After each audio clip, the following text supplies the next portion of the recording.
దేవునికి సమస్త ఘనత, మహిమ, ప్రభావములు ఆ ప్రభువుకే చెల్లునుగాక. మీ అందరికీ నా హృదయపూర్వకమైన వందనాలు. ప్రియులరా, క్రిస్మస్సులోని 5 శ్రేష్టమైన విషయాలను దేవుడు నాకు బయలుపరిచిన ఈ సంగతులను మీతో పంచుకోవడానికి మీ ముందుకు వచ్చి ఉన్నాను. ఈ 5 విషయాలు చాలా విలువైన విషయాలు, ప్రశస్తమైనవి, సకల పరిశుద్ధులకు అవసరమైనవి. క్రిస్మస్లో ఉన్న పరిశుద్ధ ఆత్మ ద్వారా బయలుపరిచిన ఈ 5 సత్యాలు పాటిస్తే మన జీవితం ధన్యకరంగా మారుతుంది. క్రిస్మస్సులో మనం నేర్చుకోవలసిన విషయాలు ఈ 5 విషయాలు.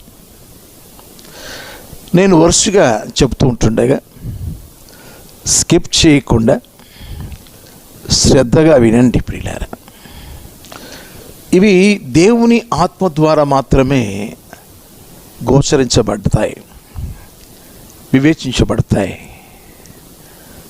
యేసు ప్రభువారు ఈ లోకానికి ఎందుకు వచ్చాడో చాలామందికి అర్థం కాక ఇక సందడి చేద్దాం, సంబరాలు చేద్దాం, ఈ క్రిస్మస్ ఉత్సవాలు, పండుగలు జరుపుకుంటున్నారు. ప్రభువు ఎందుకు వచ్చాడు అనే విషయాలు, ప్రభువు నోటి ద్వారా పలికిన, ఆయన ఎందుకు వచ్చాడు, ఆయన పలికిన ఆ మాటలు మనం విన్నప్పుడు ఈ 5 విషయాలు మన జీవితానికి అవసరమైనవి. 1, మత్తయి సువార్త 9వ అధ్యాయం 13వ వాక్యాన్ని చదివినప్పుడు అక్కడున్న మాట ఏంటంటే, నేను పాపులను పిలవవచ్చి తిని, నేను నీతిమంతులను పిలవ రాలేదు, నేను పాపులను పిలవవచ్చి తిని. ఎందుకు పాపిని పిలవడానికి వచ్చాడు అంటే, వారిలో ఉన్న పాపాలు, వారు చేస్తున్న పాపాలు వారిని మరణింప చేయడమే కాకుండా రెండవ మరణము అనబడిన అగ్ని గంధకములతో మండు అగ్నిగుండానికి ఈడ్చుకు వెళ్ళిపోతుంది. అగ్నిగుండం నుండి తప్పించడానికి నేను పాపులను పిలవవచ్చి తిని అని ప్రభువు చెప్పిన మాటలో ఎంత ప్రేమ కనబడుతుందో. తిమోతికి రాసిన మొదటి పత్రిక 1వ అధ్యాయంలో 15వ వాక్యాన్ని మనం చదువుకున్నప్పుడు, పాపులను రక్షించుటకు క్రీస్తు యేసు లోకమునకు వచ్చిన వాక్యం నమ్మదగినది, పూర్ణ అంగీకారమునకు యోగ్యమై ఉన్నది. అట్టి వారిలో నేను ప్రధానుడను. క్రీస్తు యేసు లోకానికి ఎందుకు వచ్చాడు అంటే, పాపులను రక్షించుటకు. లోకంలో అనేక మంది రాజ్యాలను జయించడానికి, కీర్తులు గడించడానికి, ఈ సర్వలోకంలో ఉన్న సమస్తమును సంపాదించుకోవడానికి, లోకంలో ఉన్న వాటన్నిటినీ పొందుకోవడానికి వాటిని పొందుకుంటున్నారు, వాటిని సంపాదించుకుంటున్నారు, వారు వెళ్ళిపోతున్నారు. కానీ యేసు ప్రభువు వారు ఎందుకు వచ్చారు అంటే, పాపులను రక్షించుటకు. ఆయన దేవుడుగా ఉండి మానవుడిగా, సంపూర్ణ మానవుడిగా ఆయన వచ్చి ఆకలిగా ఉన్నాడు, దప్పికొన్నాడు. మనుషులకు ఉండవలసిన లక్షణాలన్నీ కూడా మనం ఆయన చరిత్రలో మనం చూస్తాం. ఈ ప్రభుల వారు ఎంత ప్రేమమయుడో, ధనవంతులను కొరకు కానీ, లేకపోతే ఈ లోకంలో వేటి కొరకు ఆయన రాలేదు. ఆయన వచ్చింది పాపులను రక్షించడానికి. పాపులు చేసుకున్న పాపానికి ఆయన ఈ లోకానికి ఎంత ప్రేమతో తన్ను తాను తగ్గించుకొని వచ్చాడు. యోహాను రాసిన పత్రిక 3వ అధ్యాయం 5వ వాక్యంలో పాపములను తీసివేయుటకు ఆయన ప్రత్యక్షుడాయన. యేసు ప్రభు ఎందుకు వచ్చాడంటే పాపులలో ఉన్న పాపాన్ని తీసివేయడానికి. ఎలా తీసివేశాడు? దాని కొరకు సిలువలోకి వెళ్ళాల్సి వచ్చింది, రక్తము కాల్చాల్సి వచ్చింది. ఆ రక్తం ద్వారా ప్రతి పాపము నుండి మనలను పవిత్రులుగా చేస్తుంది. దేవునికి మహిమ కలుగునుగాక. ఇది ఎంత సత్యమో కదా. క్రిస్మస్లో కనబడే మొదటి విషయం, ఆయన పాపులను నేను పిలవచ్చి తిని అన్నాడు. ఇది ఆయన నోరారా పలికిన మాట. దాని కొరకు ఆయన తన పనిని సంపూర్తి చేసుకున్నాడు. ఆయన రక్షకుడుగా, లోకరక్షకుడుగా ప్రతి పాపమునకు ఆయన ప్రాయశ్చిత్తమై శాంతికరమై ఆయన రక్షణను అనుగ్రహిస్తున్నాడు. రక్షణ ప్రదాత ఆయన. ఎంత గొప్ప ధన్యత కదండి. మనము ఆ పరిశుద్ధతను కలిగి ఉండడానికే కదా ఆయన వచ్చాడు. ఆయనను ఆరాధించేవారు పరిశుద్ధత కలిగి ఆయన ఆరాధించినప్పుడు అది కదా యేసు ప్రభుల వారు కోరే ఆ ధన్యకరమైన విషయం. మనం పాపము నుండి విడిపించబడాలి, పరిశుద్ధుల స్వాస్థ్యంలోనికి మనం వచ్చేయాలి. మరొక మాట మీకు నేను చూపిస్తున్నాను. రెండవది అదేంటి అంటే, తీర్పులో పిలాతుతో మాట్లాడిన ఒక మాట. ఏం మాట్లాడారంటే, యోహాను సువార్త 18వ అధ్యాయం 38వ వాక్యం. సత్యమును గూర్చి సాక్ష్యమిచ్చుటకు నేను పుట్టి తిని, ఇందు నిమిత్తమే లోకమునకు వచ్చి తిని. సత్యమునకు సాక్ష్యమిచ్చుటకు నేను పుట్టి తిని, ఇందు నిమిత్తము లోకమునకు వచ్చి తిని. ఎందుకు వచ్చావు ప్రభువా అంటే, సత్యానికి సాక్ష్యం ఇవ్వడానికి. ఇందుకోసం బయలుదేరి వచ్చాను. సత్యము అంటే యోహాను సువార్త 17వ అధ్యాయం 17వ వాక్యం. ఆయన వాక్యమే సత్యం. ఆయన వాక్యమే సత్యం. ఏంటి సత్యానికి సాక్ష్యం ఇవ్వడానికి వచ్చాడు అంటే, మనము లేఖనాల్లోకి వెళ్ళి మనం కొన్ని విషయాలను మనము నేర్చుకుందాం ప్రియులారా. ఒకసారి చూడండి, యోహాను సువార్త 1వ అధ్యాయం మొదటి 2 వాక్యాల్లో నేను చదువుతున్నాను. ఆది యందు వాక్యం ఉండెను, వాక్యము దేవుని యొద్ద ఉండెను, వాక్యము దేవుడై ఉండెను, ఆయన ఆది యందు దేవుని యొద్ద ఉండెను, సమస్తమును ఆయన మూలముగా కలిగెను. వాక్యము దేవుని యొద్ద ఉండెను, వాక్యము దేవుడై ఉండెను. యేసు ప్రభుల వారు వాక్యమై ప్రవక్తల ద్వారా నేను వస్తున్నాను, నేను పుడుతున్నాను, కనిక గర్భంలోకి నేను వస్తున్నాను అని ప్రవక్తల ద్వారా తాను పలికిన వాక్యమై ఉన్న క్రీస్తు, ఆ వాక్యానికి నేను సాక్ష్యమిచ్చుటకు వచ్చాను. ఎవరు నా గురించి ప్రవచించారు, నా గురించి ప్రవచనాలు మాట్లాడారు, ఆయనే నేను. ఆ వాక్యానికి సాక్ష్యం ఇవ్వడానికి నేను ప్రత్యక్ష సాక్షి. ఇందుకొరకే నేను వచ్చాను. మరొక మాట మీకు నేను చదివి వినిపిస్తాను. లూకాసు వార్త 24వ అధ్యాయం 44-45 వాక్యాలు నేను చదువుతూ ఉన్నా. అంతటా ఆయన మోషే ధర్మశాస్త్రములోను ప్రవక్తల గ్రంథములోను కీర్తనలలోను నన్ను గూర్చి రాయబడినవన్నీ నెరవేరవలనని నేను మీ యొద్ద ఉండినప్పుడు మీతో చెప్పిన మాటలు నెరవేరినవని వారితో చెప్పాను.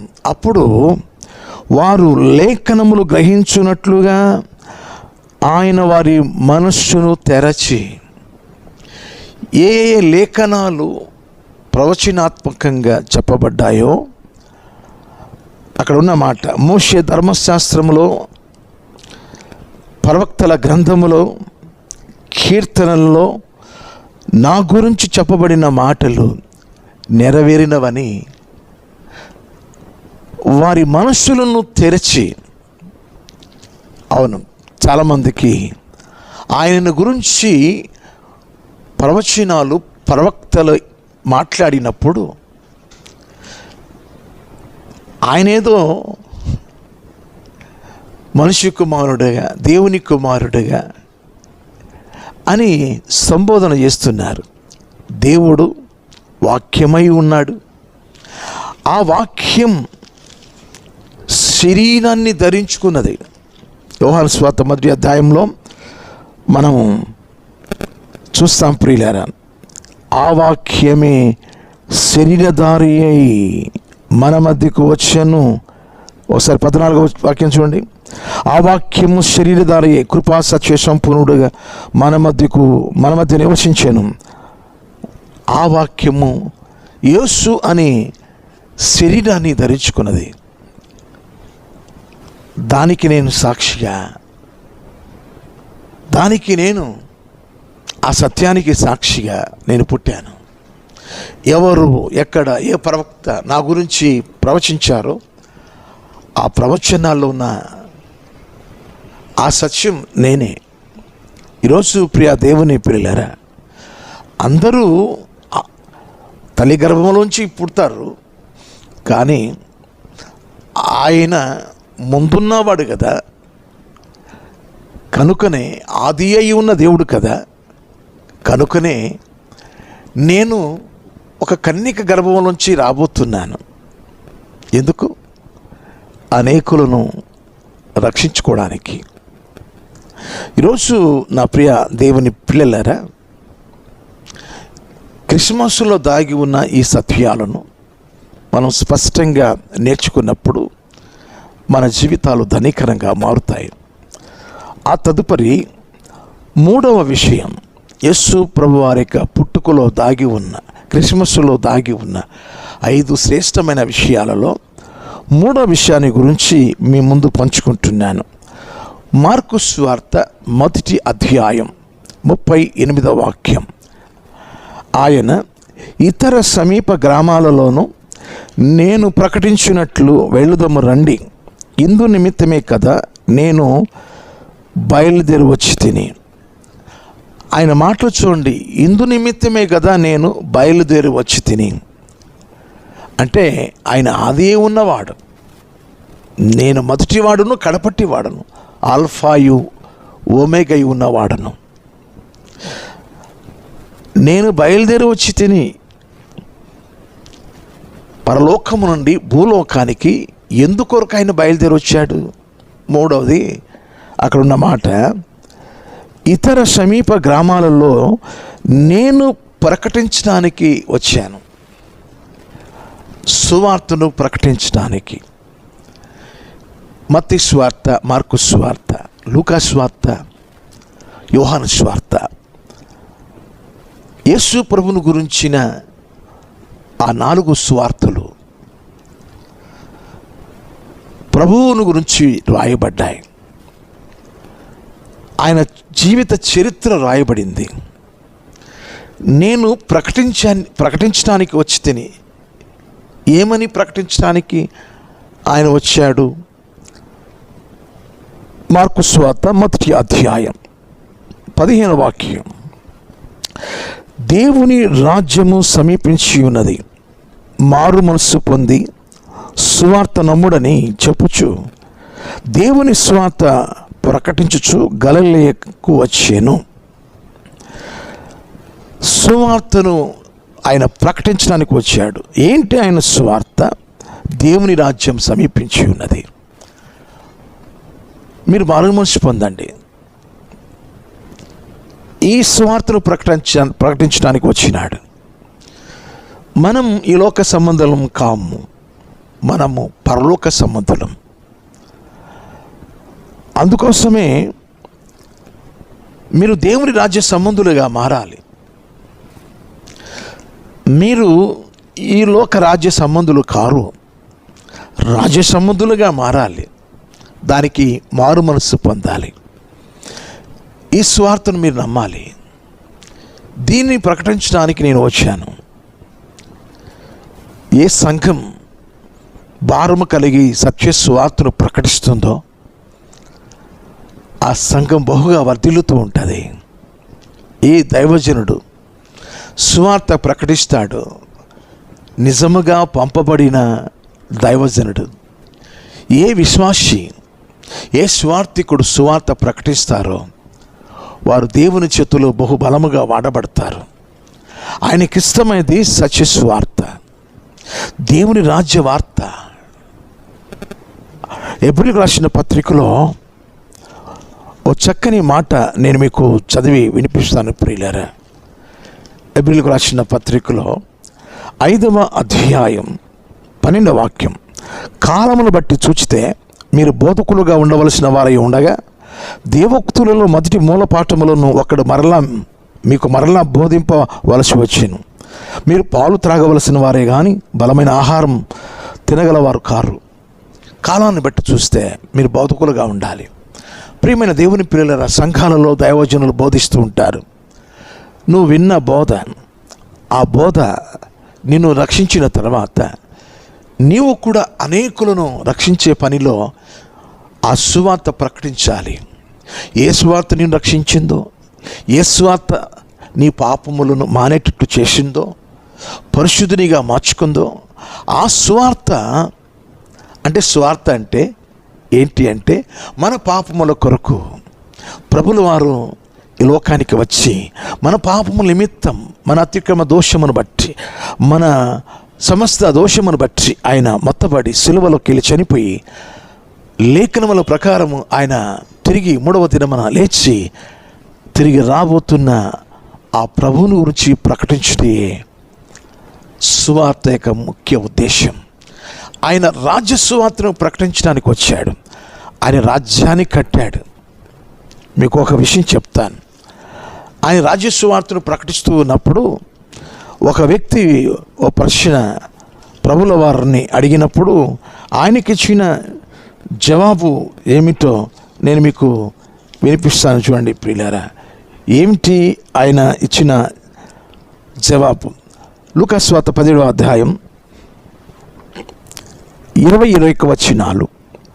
దేవుని రాజ్యం ఎప్పుడు వచ్చునని పరిసయ్యులు ఆయనను అడిగినప్పుడు ఆయన, దేవుని రాజ్యం ప్రత్యక్షంగా రాదు, ఎందుకు అనగా ఇదిగో దేవుని రాజ్యం మీ మధ్యనే ఉన్నది గనుక ఇదిగో ఇక్కడ అని అదిగో అక్కడనని చెప్పి వీలు పడదని వారికి ఉత్తరం ఇచ్చాను. ఆయన దేవుని రాజ్యాన్ని స్థాపించాడు.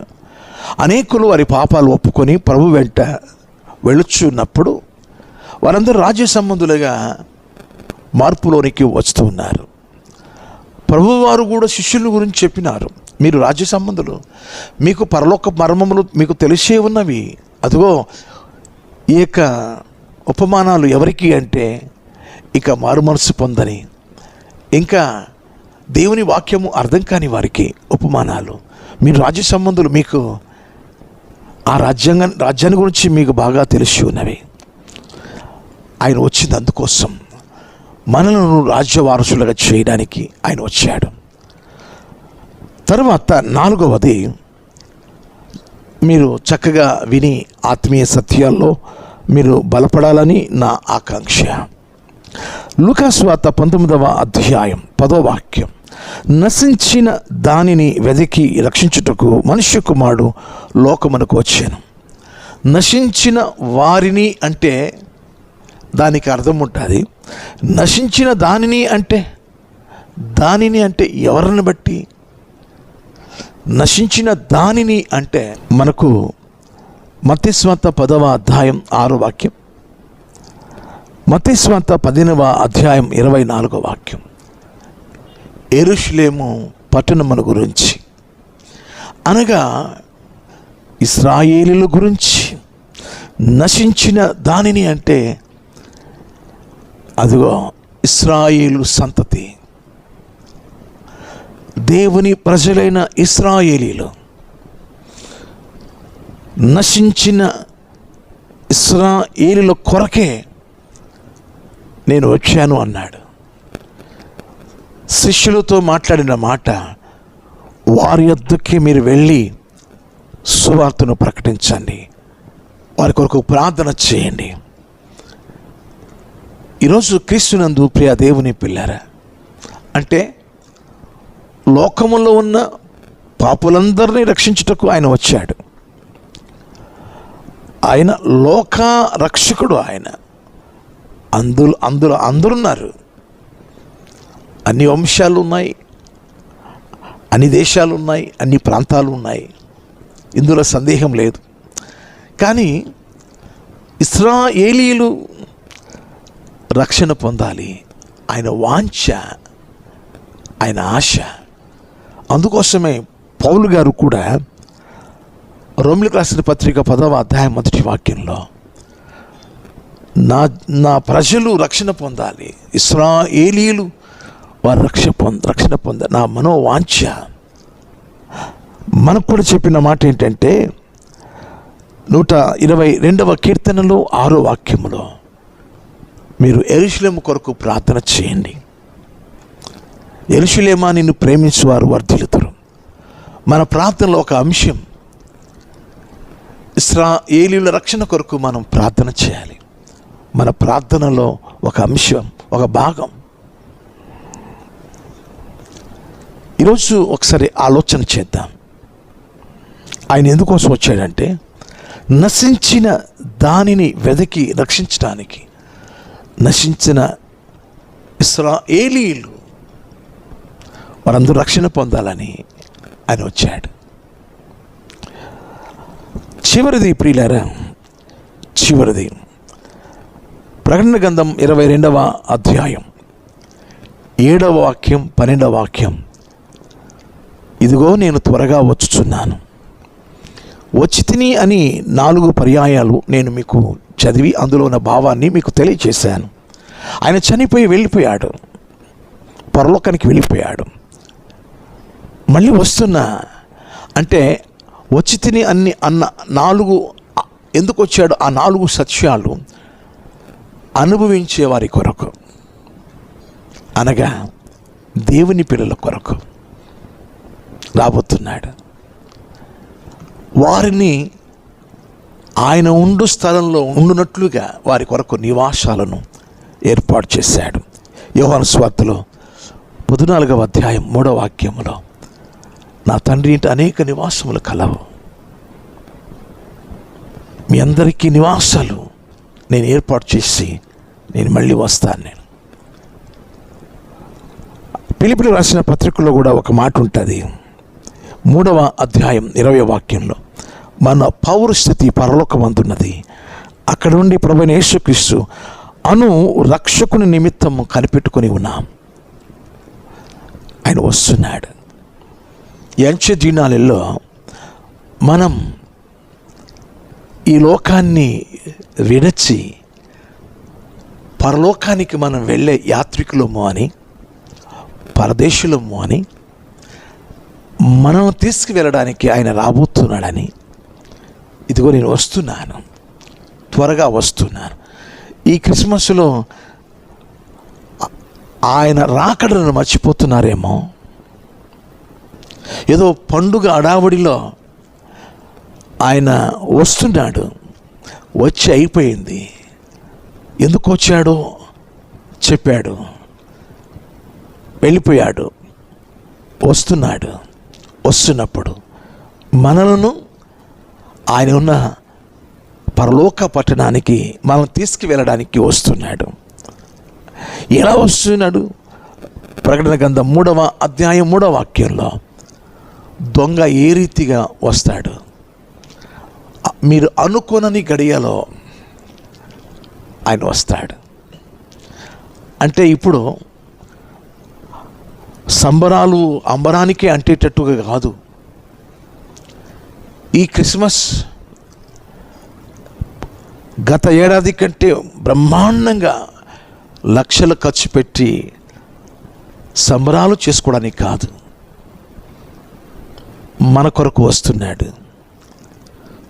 సంఘాన్ని దైవజనులు సిద్ధపరచాలి, రాకడ కొరకు సిద్ధపరచాలి. ఆ పండుగలో ప్రభు రాకడ, నేను వచ్చుచున్నాను అని చెప్పి వెళ్ళిన ఆ మాట, అంతకుముందు నేను వస్తున్నానని పుట్టు గురించి చెప్పిన ప్రవచనం, రాకడ గురించి కూడా ప్రవచనాలు చెప్పబడ్డాయి. ఆయన వస్తున్నాడు. వస్తున్నప్పుడు బుద్ధిగల కన్యకలు ఏ రీతిగా వారి దివిటీలను వెలిగించుకున్నారు, నీ ఆత్మదీపం వెలగాలి. ఆత్మను ఆర్పుకోకూడదు, అనేకులను మనం వెలిగించాలి.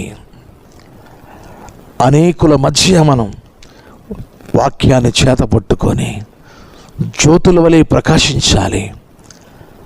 క్రిస్మస్లో, ఆ సందడిలో, ఆ సంబరాల్లో, ఆ పండుగలో ప్రభువు వస్తున్నాడనే సంగతి మర్చిపోయి ఏవేవో కార్యక్రమాలు ఏర్పాటు చేసుకుంటూ సంఘాన్ని దారి తప్పి, సంఘాన్ని మరి ప్రభు రాకడ కోసం ఎదురు చూచేటట్టుగా మనం సిద్ధపరచాలి. దైవజనులుగా మనం సిద్ధపరచాలి.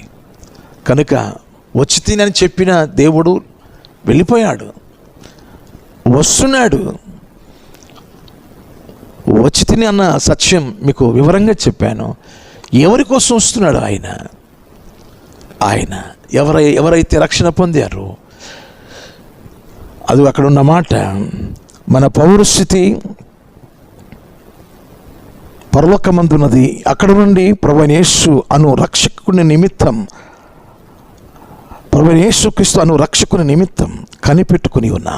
నువ్వు కనిపెట్టాలి. ఇప్పుడు సంబరాలు కాదు, కనిపెట్టుకునే ఎదురుచూపులు. మీకు మళ్ళీ చెప్తున్నాను ప్రియులారా, యోహాను సువార్త 14:3 మరలా వచ్చి అన్న మాట ఉంది. అక్కడ మరలా